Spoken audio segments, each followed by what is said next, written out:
Wow. This is crazy. All right, so we know that TPA can be a very complicated protocol, especially for the new grads. It's a big deal. We've trained them to be more careful. We've trained them to be more scrupulous with TPA because it's a very dangerous medication to give. So what if I'm in the ER, we started the protocol, but it's shift change in between protocol. So they're still in TPA protocol. We're still administering. So let's say I started loading dose at, let's say during about shift change, 1800. It is 1950. Let's say I got done with giving report by 1950. It is 1950 now. Can you give me a schedule from here on out for the next vitals checks? I'm so excited for this.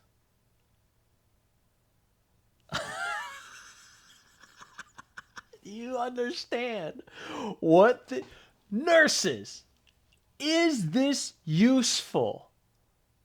Is this going to make your life easier? Let's do an odd number.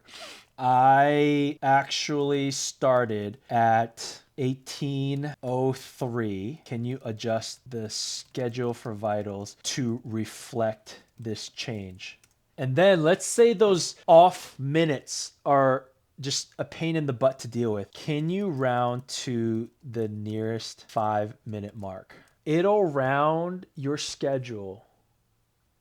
Okay, we started at 1803. We want to be exact with the timing. Here is the schedule. For the next 2 hours until 2:03, next check is going to be 1948 and 20:03. So what does this mean? I got in at 1950. So I need to do 15 checks. So the next 15 checks were 1948. I already did that. I did it in 1950.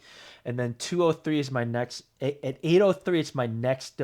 So now when we're giving report, and we want to be very specific and exact with our scheduling. Now the next shift coming on can verify what the appropriate timing will be and not worry whether that a day shift nurse that or night shift nurse that was dealing with so much going on, and we as the oncoming shift can worry less about whether the timing and the calculations were incorrect. Now we can verify and cover our own side with the right timing to make sure it fits with what they documented and what they did. Now we're eliminating human error for making these timing calculation mistakes. Switching from 24-hour time, military time, to standard time, going back and forth, what we see on the clock, to the 3 other patients we had, to the stress and the cortisol rise and bandwidth choking of this TPA protocol. Because even though the patient might be not in a crashing situation where they're not impendingly dying, it's still a spike in cortisol when a patient comes in, stroke within the window. And if you know what this means, you know that already spiked. You just hearing that spiked your cortisol just a little bit. Now with Intracav, we can deal with and mitigate that cortisol stress. Now we can use this tool to help mitigate those possible human errors from that cortisol stress. Put in the comments, nurses, physicians, let me know. Is this going to be useful for you? Is this going to make life more useful?